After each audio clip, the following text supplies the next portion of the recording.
Hello and welcome to Global Business Report. I'm Folake Adesugba. I'm coming to you live from Nigeria's capital, Abuja. Now, our top stories: world shares reap huge gains on news of Trump-Xi talks. Plus, wages go up as U.S. economy 50,000 jobs, but unemployment steadies at 3.7%. And Nigeria's stock exchange suspends shares trading for 6 Nigerian companies.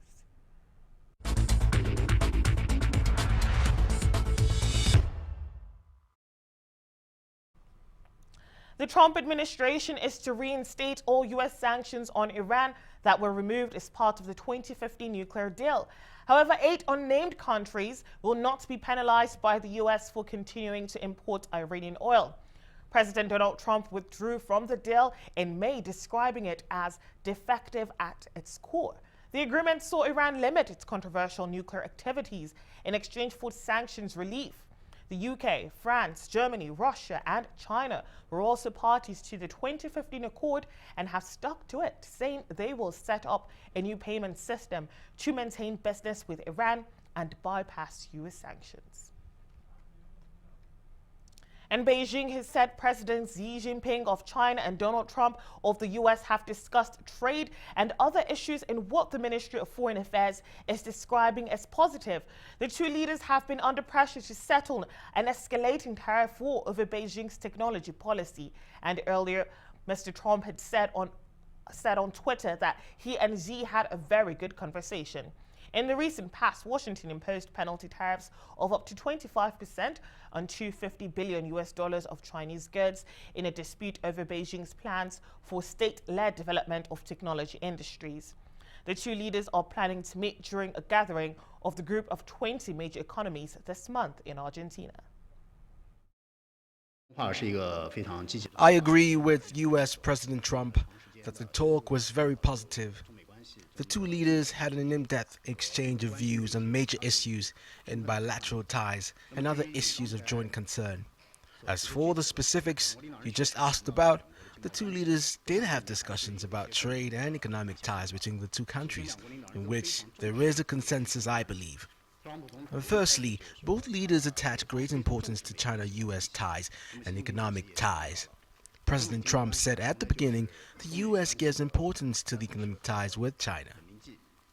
President Xi Jinping also stressed that China-U.S. trade has long been serving as a ballast stone and stabilizer for China-U.S. relations. China always believes that the nature of bilateral trade and economic ties are mutually beneficial. The two leaders also agreed to strengthen economic exchange with each other. President Trump pointed out that the U.S. wants to expand export to China, and he had talked with the heads of some big companies to encourage them to participate in the first China International Import Expo. President Xi also said clearly that he looked forward to good China-U.S. economic ties, and we welcome the American companies to take active part in the CIIE. With regard to the current trade issues between the two sides, the two leaders agreed that the issues should be handled properly through substantial consultation by the special economic groups from the two sides. As for how to deal with the trade issues between the two countries, as I said before, the two sides should address each other's concerns on the basis of mutual respect and conduct consultations on the principle of equality, good faith, and mutual benefit. Only by doing this can we reach a result acceptable to the two sides, which was also required by the two leaders during the phone talk yesterday. It serves the two sides' common interest to do so. Meanwhile, world shares markets rose today as hopes built that the United States and China were starting to repair their badly damaged trade relations. The signals triggered a global surge in risk appetite that lifted metals and sorts of trade-sensitive currencies and bond markets, but it was equities that saw the most explosive action. Europe was overjoyed as Germany's exports-heavy DAX jumped 1.5% in its best start since July.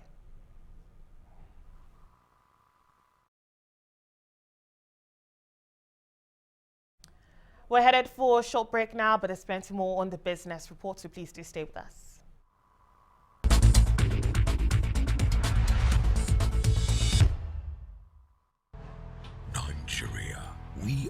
198 million productive people with over 900,000 square kilometers of fertile land. Nigeria's banking system has emerged strong and resilient from the 2016 crisis, which has enhanced our productivity in agribusiness and manufacturing. Come, invest in Nigeria's agribusiness, manufacturing, and value-added mining.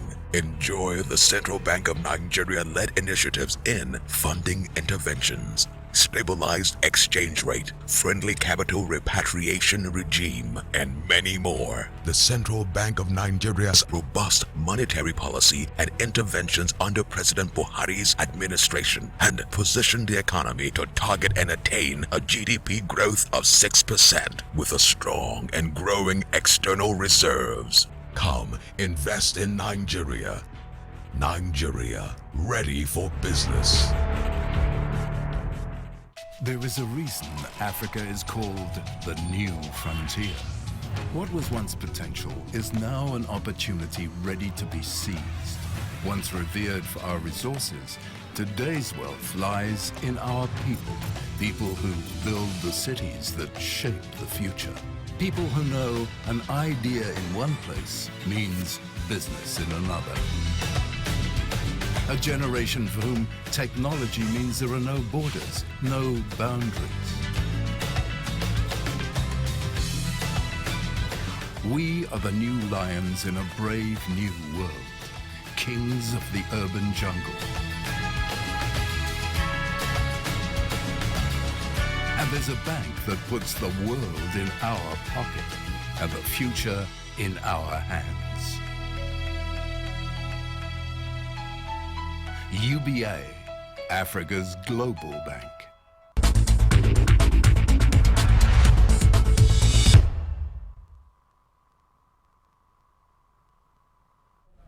Welcome back to Global Business Report. I'm Folake Adesugba. And now, Arise business correspondent Laurie Laird joins me now from our London studio to discuss some of these stories. Hello, Laurie, are you there with us?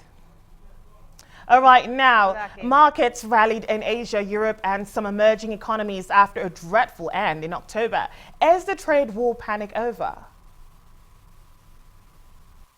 Well, we certainly had a very good day in Asia today. Hong Kong up almost 4%. Hong Kong has been absolutely killed, down almost 20% over the year prior to today's rally. So Asia needed a bit of a pickup, and you're absolutely right.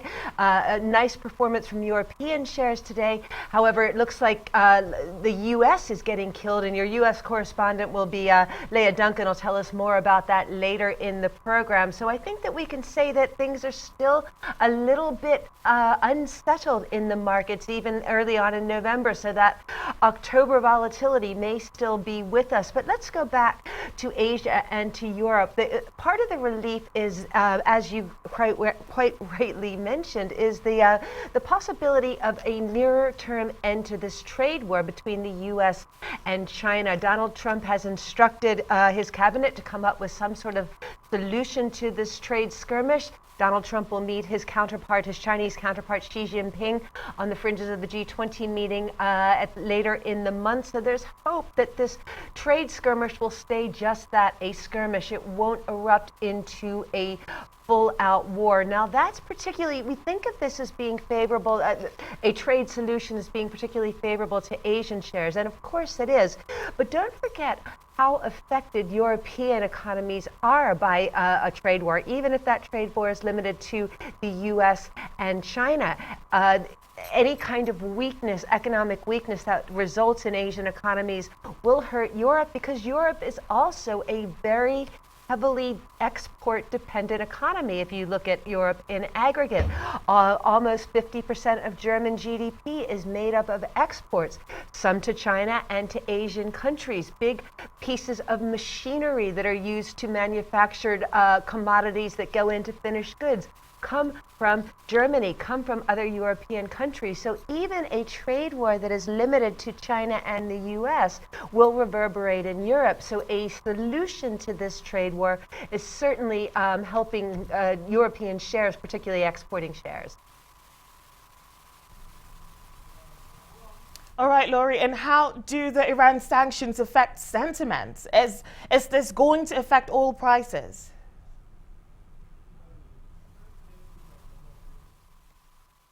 Having a little trouble with the audio, Folake, and I think that you asked about the Iran sanctions. And the Iran sanctions could have had quite a detrimental effect to on the world economy, simply because they would have taken a lot of oil, supply of oil, out of the global markets. But earlier today came the news that Donald Trump has allowed or is preparing waivers for a number of countries to be able to buy Iranian oil and still escape any kind of secondary sanctions from the U.S. And the reason the U.S. would do this is to keep the price of oil low. Oil topped $80 a barrel not long ago, highest we've seen in 4 years. That becomes inflationary for countries that import oil, particularly the U.S. The U.S. is very dependent or very sensitive to rises in global oil prices because driving fuel, petrol in the U.S. is very lightly taxed. Here in the UK, about 2/3 of the price of petrol is taxed, government tax. So only 1/3 of the price is variable. In the U.S., gasoline, petrol is very lightly taxed. So any volatility on the global oil markets feeds very quickly into the price people pay at the pump. It's an emotional issue in the U.S. Many politicians, not just Donald Trump, have been sensitive to the price of petrol, of gasoline in the U.S. So I think that's the reason the cabinet is preparing these waivers, to allow Iran to sell its oil to some countries just to keep the global supply of oil well-oiled. But otherwise, does the geopolitical situation look steadier? Absolutely. The potential resolution of the U.S.-Chinese trade war is very good news for financial markets. And that's been, I think, the biggest fear that investors have had over the past 6 months.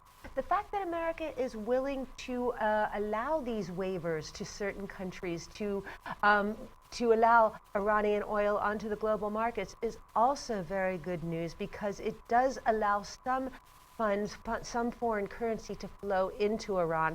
And Iran starved of foreign currency could only make further trouble for its neighbors. I think that America's belief is that if we could starve Iran of hard currency, that the current regime would capitulate and we may get a friendlier regime. That may be, that could be an accurate bet, but it may well not be. It may be that a collapse of the Iranian economy will only solidify the position of the far-right clerical establishment. So I think the fact that Iran is not facing imminent economic collapse is also positive news on the geopolitical front, as is the fact that America has also earlier today lifted sanctions on a group of Turkish officials. This is after Turkey released the American pastor, Andrew Brunson, released him from captivity, sent him back to the U.S. America lifted sanctions against a certain number of Turkish officials. That suggests that maybe relations between Turkey and the U.S. could get easier, could free capital going into Turkey. Turkey is another economy in a very sensitive region that is under a lot of difficulty. So more money going into Turkey, more economic stability in Turkey certainly takes away some of the geopolitical risk. Okay, and how about the economic outlook on that? Well, this is where I think the big question marks remain, and both in Europe and the U.S. Let's take Europe first. European economy is slowing. There is absolutely no question about that. We saw 0.2% growth in the third quarter, down from 0.4%, down from 0.7% in the fourth quarter of last year. Now, Mario Draghi, the head of the European Central Bank, seems to suggest these are one-off factors, particularly a slowdown in German car production, and that's partially because of trade wars between China and the U.S. Mario Draghi, who's the lead interest rate setter in the Eurozone, seems to think that growth will accelerate toward the end of this year and in the first quarter of next year. Difficult to tell. He doesn't have a crystal ball. There's no question that the European economy is slowing. That could drag on share prices in Europe without a doubt. The other question mark, and our U.S. correspondent Leah Duncan will talk to you more about this, but the other question mark is what's happening in the U.S. corporate world. What is happening with U.S. interest rates? With the strength of the U.S. economy, many investors feel that the Federal Reserve, the U.S. central bank, may have to accelerate its regime of lifting interest rates. That could eat into corporate profits in the U.S. That could put a damper on the U.S. stock market. So I think a couple of months ago, we were talking about geopolitical risks to the market, how those were the biggest risks. The biggest potential downside would come from unexpected political events. Now it looks more likely to be an economic event that could further slow the stock market. The economy the U.S. economy looks quite strong. That could mean higher interest rates. That will dent corporate profits. European economy, on the other hand, looks quite weak. The European Central Bank has no room to cut interest rates, so it remains to be seen if the European economy weakens further, what the European Central Bank could do. So the economic outlook in both countries or both trading regions, for different reasons, is something to be concerned about.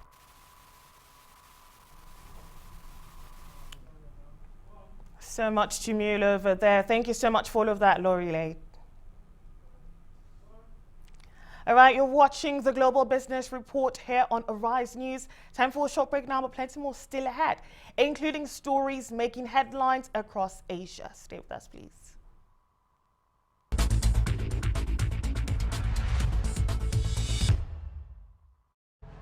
Nigeria.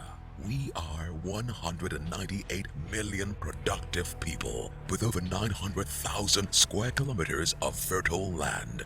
Nigeria's banking system has emerged strong and resilient from the 2016 crisis, which has enhanced our productivity in agribusiness and manufacturing. Come, invest in Nigeria's agribusiness, manufacturing, and value-added mining. Enjoy the Central Bank of Nigeria-led initiatives in funding interventions, stabilized exchange rate, friendly capital repatriation regime, and many more. The Central Bank of Nigeria's robust monetary policy and interventions under President Buhari's administration and position the economy to target and attain a GDP growth of 6% with a strong and growing external reserves. Come, invest in Nigeria. Nigeria, ready for business. There is a reason Africa is called the new frontier.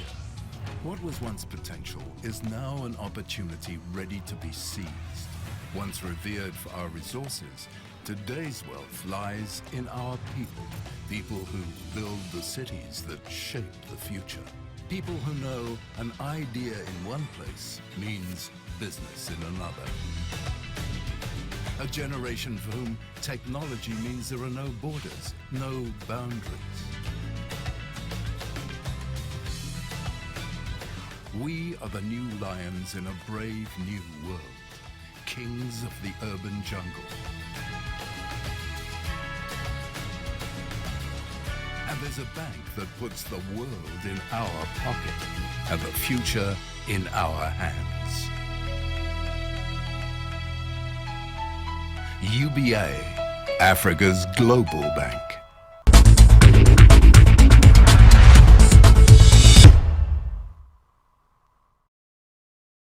Welcome back to the Global Business Report. I'm Folake Adesugba. And now for a roundup of stories making headlines in Asia, our correspondent Joel Flynn spoke to Idea Asian. Let's have a look.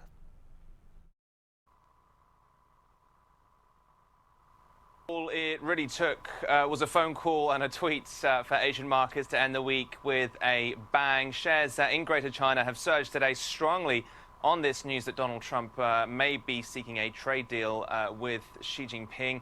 Investors also cheered a new pledge of government support for private business, all of which helped lift Greater China shares. As you said, today the blue chip CSI 300 index in the mainland gained 3.6%. taking gains for the week to just over that amount. The Shanghai Composite, meanwhile, ended the session 2.7% higher and 3% up for the week. But you also mentioned offshore gains here in Hong Kong as well. Those were even more pronounced. The Hang Seng rising 4.2% by the end of the session, with trade war exposed stocks soaring. We should say, though, that Greater China shares are still heavily down this year, which underscores broader worries about the impact of the trade row on corporates and on economic growth. Elsewhere in the region, though, South Korean shares jumped the most in 7 years today, up 3.5% for the session. The won seeing its best day in 21 months. And in Japan, the Nikkei logged its best daily gain since March, adding 2.6%, buoyed in particular by companies with large exposure to China, companies like Yaskawa and Fanuc. Most Southeast Asian markets also rose today, led higher by Singapore's STI, which closed the session up 1.8%, and down under, Aussie shares also rose, following suits and rising 0.2% for the session, up 3.3% for the week. Well, Joel, this talk of a trade deal might be moving markets higher, but we've been talking about the US-China trade war for a while now. Do you get any sense that this might be too good to be true? There might be some of that. I mean, certainly markets have been incredibly sensitive, particularly in Asia, incredibly sensitive to good news and bad news this year, perhaps more so the latter over the last 6 months. But it's really no surprise to see them bouncing so strongly today on the back of these reports of a possible deal being drafted. They have, of course, been burned before with this type of news, and it's really tough to know whether to take Donald Trump at his word, as we all know.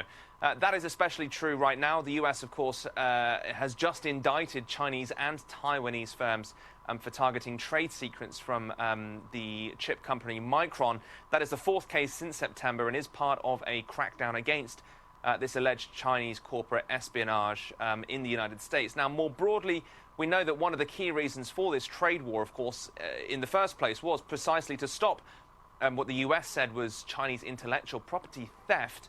And now we've seen some talk of Beijing giving way on this. Nothing concrete has actually come through yet. And if something is enshrined in any sort of deal, well, just imagine what that could do for the markets and the sort of optimism that we could see rebounding once a pen is put to paper on some sort of promise. Well, speaking on that Micron deal, Joel, it really seems to have got Taiwan up in things, doesn't it? Yeah, well, I mean, IP theft is something that China, of course, has been accused of for some time, as I said. Taiwan, certainly in the West at least, has perhaps more of a reputation for safeguarding accepted Western legal norms. But this Micron indictment could maybe go a step towards denting that significantly in the eyes of Western companies, if indeed it does turn out that there's any truth behind this indictment. Any sort of chronic loss of trust in the economy in Taiwan, though, could really add some sort of serious threats to its economy. Now, some have long complained about Taiwanese enforcement of things like insider trading rules. Tech, of course, is still Taiwan's biggest export, IT services as well as electronics themselves. Semiconductors, for instance, account for something like 28% of market value of firms listed on Taipei's main stock exchange. The thing is, though, some experts say that this sort of lax regulation over insider trading, this lax regulation in this particular instance over corporate espionage, is actually par for the course in Taiwan. They've pointed to issues over cybersecurity, and there have been issues over money laundering. Regulatory weakness is something that some have suggested is actually quite endemic to the Taiwanese economy. And if Western firms do start to look at moving into Taiwan as a result of this trade war, there could yet be bigger questions that come about over exactly what sort of role regulators are playing and how well they are enforcing these rules. And that has, in turn, the potential to impact Taiwan significantly. Well, Joel, now I want to talk about Japan. So a controversial policy shift there from the government could actually change the country's age-old stance on migration. Is that right? And tell us more. Yeah, well, Idia, I mean, controversial, I think, is certainly the word. Japan famously has long considered immigration a taboo subject. The population in the country is something like 99% ethnically Japanese. Homogeneity prized there for a long time, of course. But the reality for the country right now is that it has an aging population, a shrinking population, and an economy that's struggling to cope with both of those things. So Prime Minister Shinzo Abe and his cabinet have today approved draft laws that could allow more overseas blue-collar workers to come to the country. And the idea is they could fill holes in economic sectors that have been grappling in particular with some of these labour shortages. We expect to see 2 new visa categories created to deal with this, which ultimately would cover things like farming, construction, hotels, nursing care is another one that has been particularly difficult to plug holes in lately. There's no numerical cap that we are aware of yet. Media reports suggest that it could be something like 500,000 individuals over a period of time, which is fairly significant, we should say. It would be a 40% increase over the roughly 1.3 million foreign workers that constitute about 2% of the Japanese workforce. As I said, though, it will be controversial. Most of those foreign workers that are currently in the country are in highly skilled jobs. And of course, global worries about immigration, worries about crime and the effects specifically in Japan on wages, for instance, are among some of the concerns that have already been aired. But to give you some context, one poll that's been conducted in the last couple of days about immigration suggested that 51% of Japanese may well actually support this move.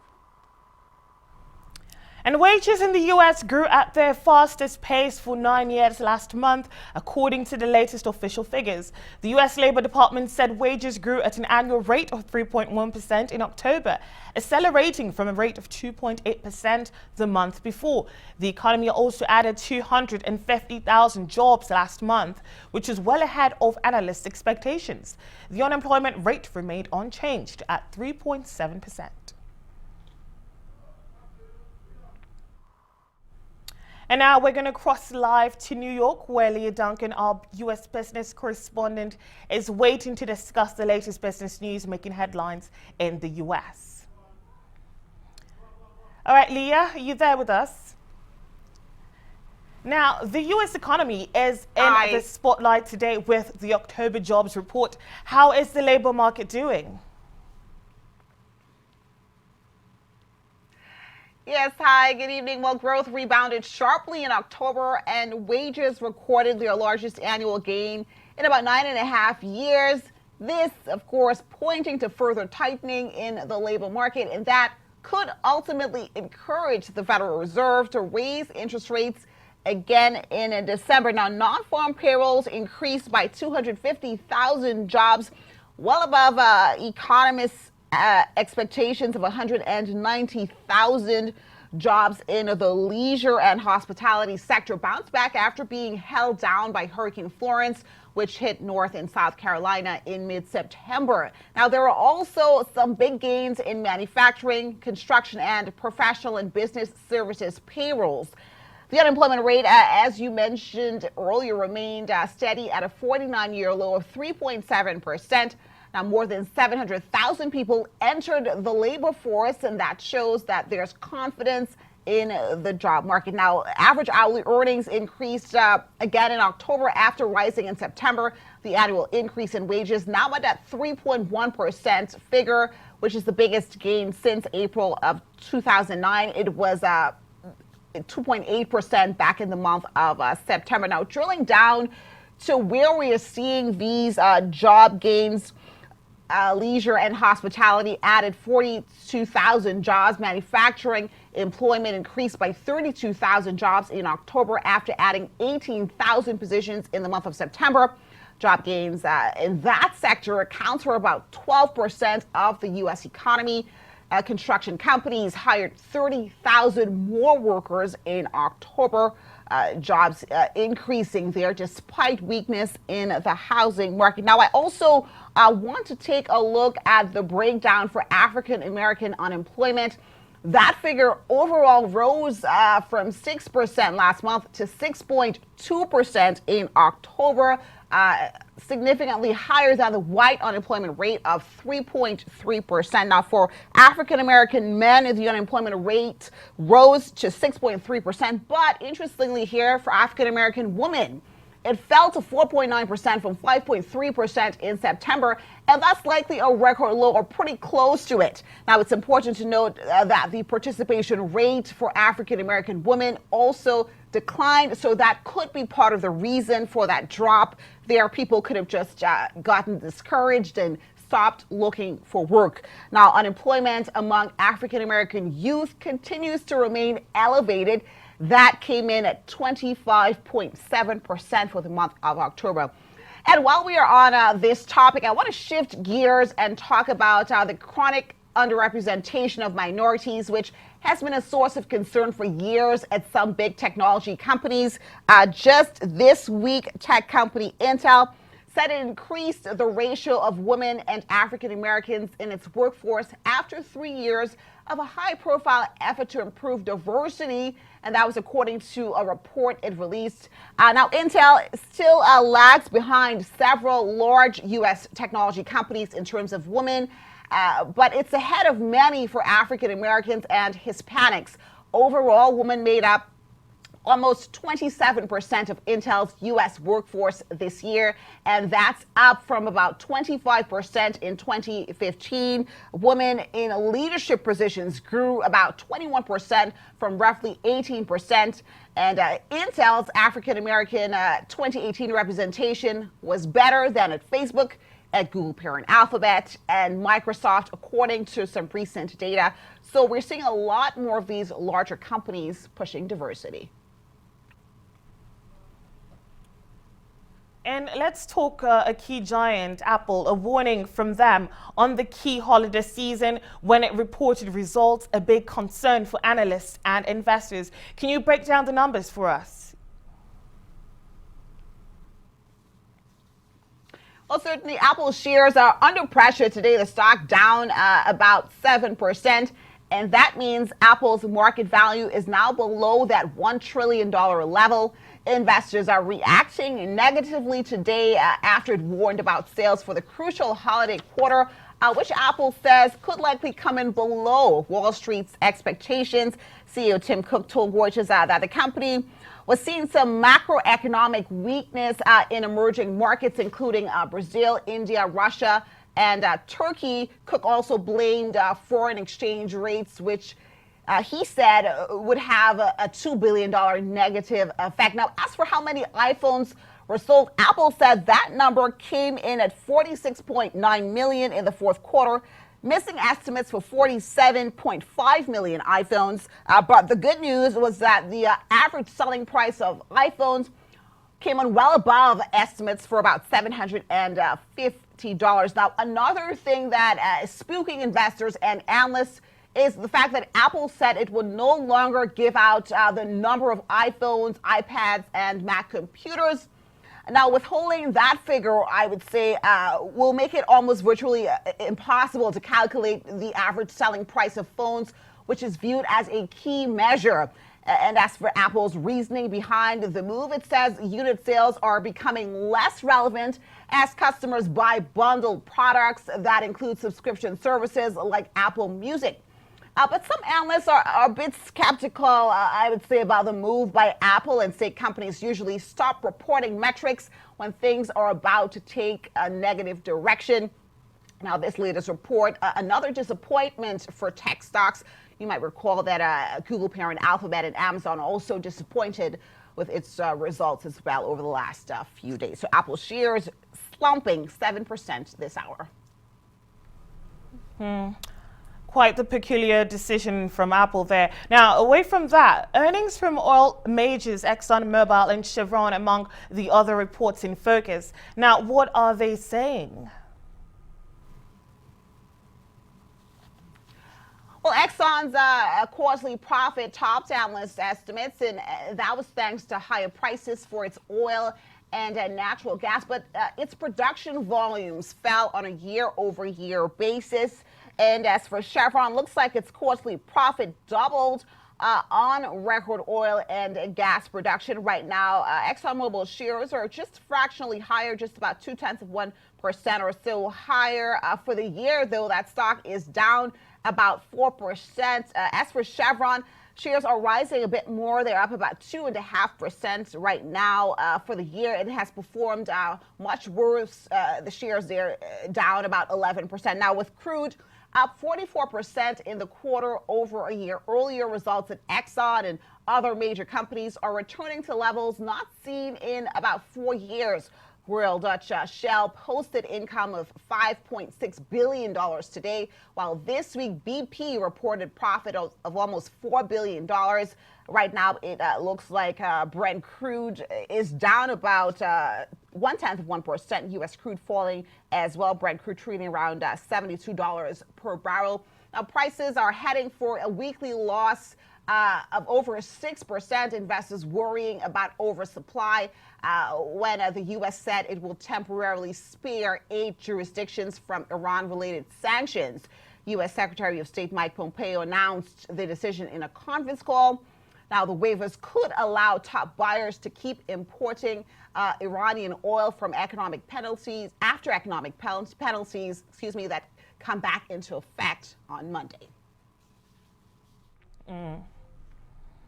All right, and new month, new happenings. Now, stocks kicked off November on an upbeat note, partly due to optimism around a U.S.-China trade deal. Now, how are things shaping up today for that?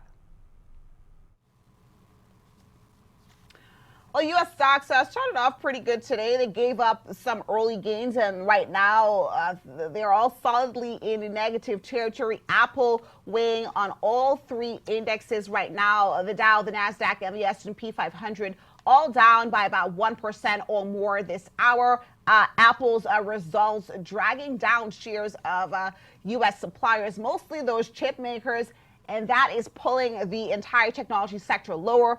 That sector down about 2.5%. Now, earlier in the session, the market got a boost from a report out of Bloomberg that said President Donald Trump wanted to reach a trade deal with China later this month. But trade optimism began to fade a bit after White House economic advisor Laurie Laird said President Trump has not asked U.S. officials to drop any proposed trade plan for China. And now it's all eyes on the U.S. congressional elections, and of course there's a lot of noise surrounding all of that. Now, some social media companies want to help boost voter turnout. Now, what are they planning to do?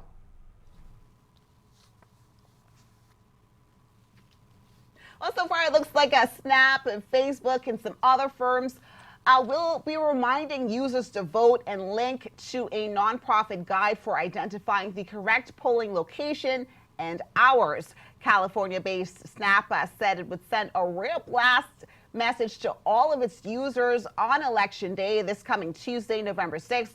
And its Maps feature will link to polling location data. Now, for the first time, it will link to an outside service, gettothepolls.com. Facebook and Spotify will also display the gettothepolls.com link. Facebook will also prompt people to signal to their friends when they've voted. Now, the involvement of sites that appeal to younger users is encouraging to some democracy advocates who worry about lower electoral participation by these younger voters. Now, only about 17% of that 18 to 24-year-old age group voted in the previous congressional elections back in 2014. Opinion polls show that Democrats are generally favored to win the 23 seats they need to take the majority from Republicans in the U.S. House of Representatives. But Republicans reportedly have a stronger chance of keeping control of the Senate. So next week, it's all eyes on those elections on Tuesday. All right, well, we'll be waiting to see how that turns out. Thank you for all of those details, Leah. And Starbucks Corp has reported a better than expected rise in quarterly sales at established stores as it benefited from higher prices in the United States and a rebound in China, sending its shares up nearly 9%.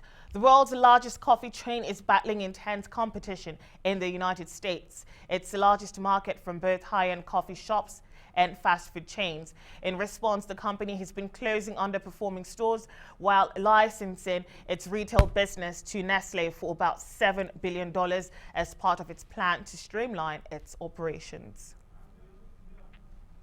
And AT&T's Warner Media has accused the U.S. Department of Justice of collaborating with the Dish Network Corp in a high-profile dispute over carrying HBO and Cinemax. For the first time in its 40-year history, Warner Media's HBO, known for its award-winning TV series Game of Thrones and The Sopranos went dark on Dish's satellite television service after a disagreement over a new distribution deal. About 2.5 million of Dish's 13 million customers subscribe to HBO or Cinemax, according to one person familiar with the matter. AT&T also owns DirecTV, a satellite TV rival to Dish. Warner Media said it had offered to extend the contract to continue discussing a new deal, but Dish executives declined to negotiate further. And Kraft Heinz has missed quarterly earnings estimates, sending its shares down more than 7% as steep commodity costs, other expenses, and pricing promotions overshadowed higher than expected sales. Consumer goods companies have struggled in recent months to cope with skyrocketing costs for raw materials and transportation, exacerbated by a shortage of truck drivers in the United States. It's understood that Kraft Heinz had delayed some supply chain projects that would have cut expenses, as well as the company investing in customer service to boost sales volumes. You're watching Global Business Report. There's still more ahead, including Nigeria's stock exchange suspends trading in the shares of 5 listed companies. We'll have all the latest after the break. Stay with us.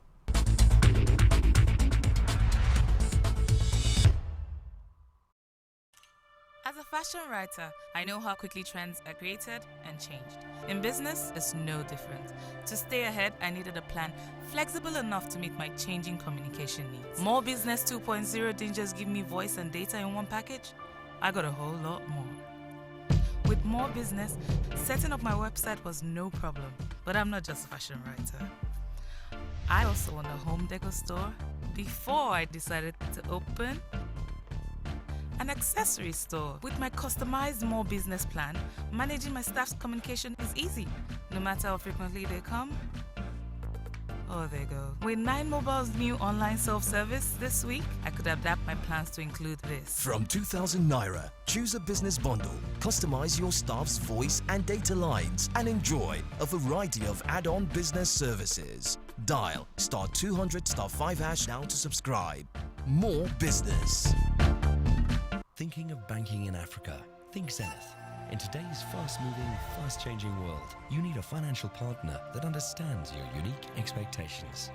A bank with presence in major financial centers across the world, with the enabling platform to facilitate seamlessly, whenever, wherever, however. A bank with best-in-class financial solutions from a superb combination of technology and human touch. For easy, fast, and secure banking that creates real value. Turning dreams into reality is now in your hands. People, technology, service. Zenith Bank, in your best interest.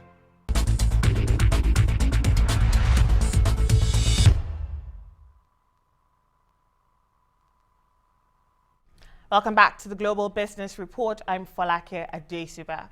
Now, the Nigerian National Petroleum Corporation has disclosed that they signed a 6-month crude for product deal with BP Oil International Limited to supply Nigeria petrol ahead of the upcoming Yuletide and 2019 general elections. This is coming as Brazil's Petróleo Brasileiro SA will sell its 50% stake in a Nigerian oil and gas exploration venture to a consortium led by top oil trader Vitol for $1.53 billion.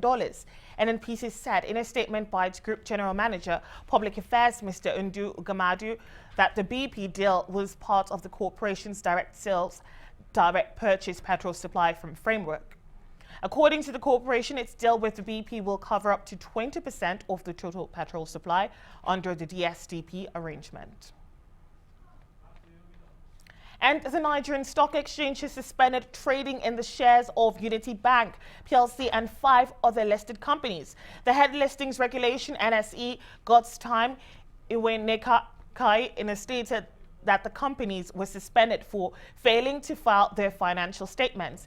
Iwenekai, who announced the suspension, said it was in pursuant to Rule 3.1, Rules for the Filing of Accounts and Treatment of Default Filing, Rulebook of the Exchange. And oil prices are fast coming down as output from the world's largest producers continue to surge. OPEC also boosted its production in October to a record 33.1 million barrels per day. Oil prices crashed more than 3% yesterday to its lowest level since August as concerns with supply faded.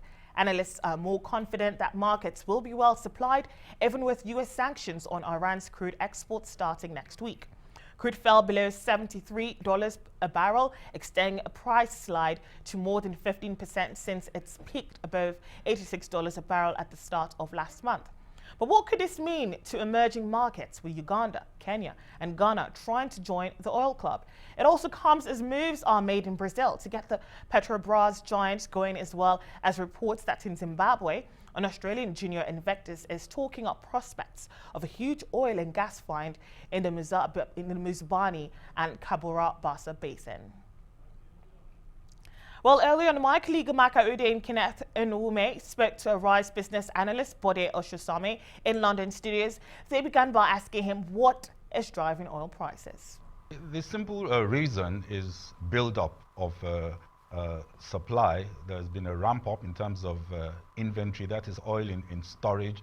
And all this, I suppose, is getting ready for next week, where you have sanctions against Iran by the US fully kicking in. But let's look at some of the numbers. If you look at OPEC, for example, the October numbers went up, production went up 33.3 million barrels per day. Russia and Saudi Arabia. Russia produced 11.4 million barrels per day. That's a record production. Saudi Arabia produced 10.68 million barrels a day. That again is the highest figure since 1962. And if you look at US inventory, that is what they have in storage. Their commercial reserve in October has been going up dramatically. In the first week, it went up 8 million barrels. Second week, it went up 6 million barrels, 6.5 million barrels, 6.3 million barrels.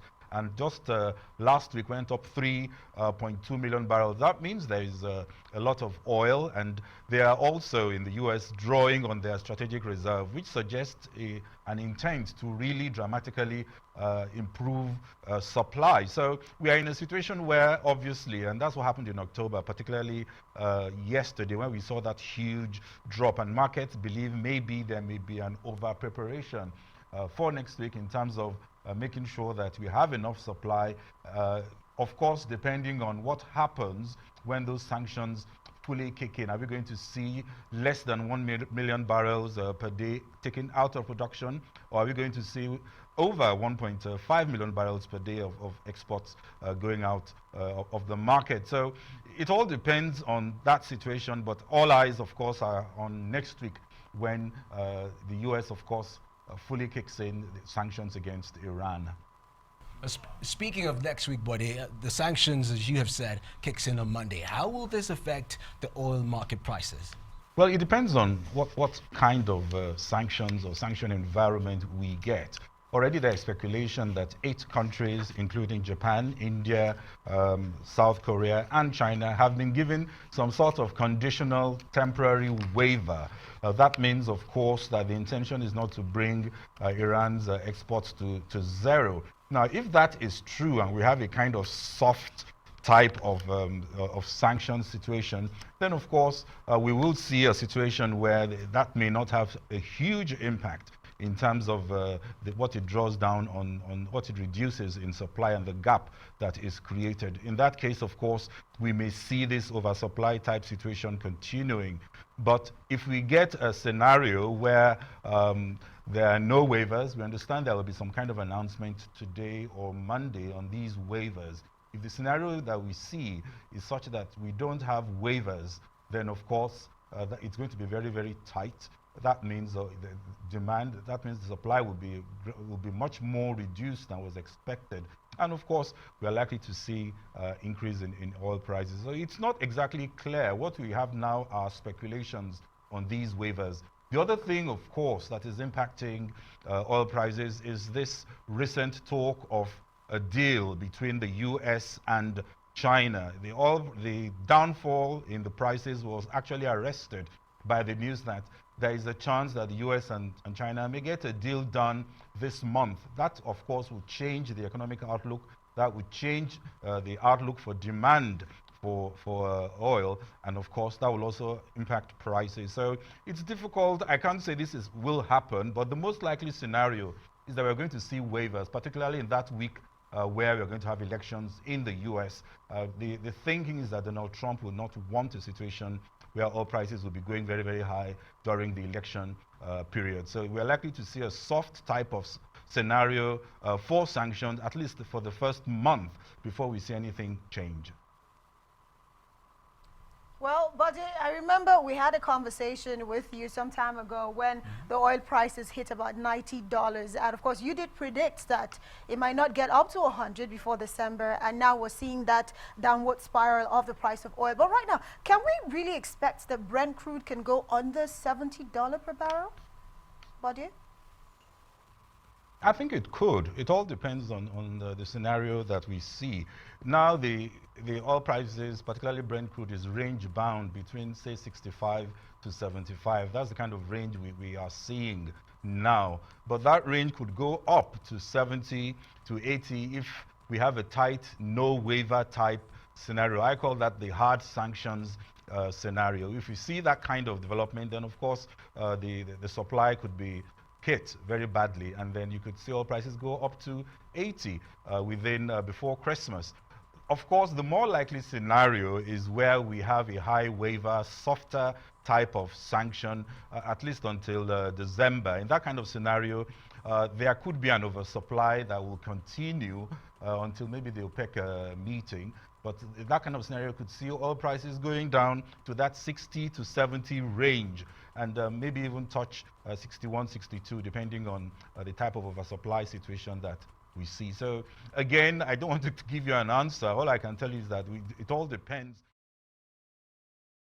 Well, that's it for the Global Business Report. Thank you for being a part of the program. From me and my entire team here in Abuja, London, the US, I'm Folake Adesugba. Goodbye for now.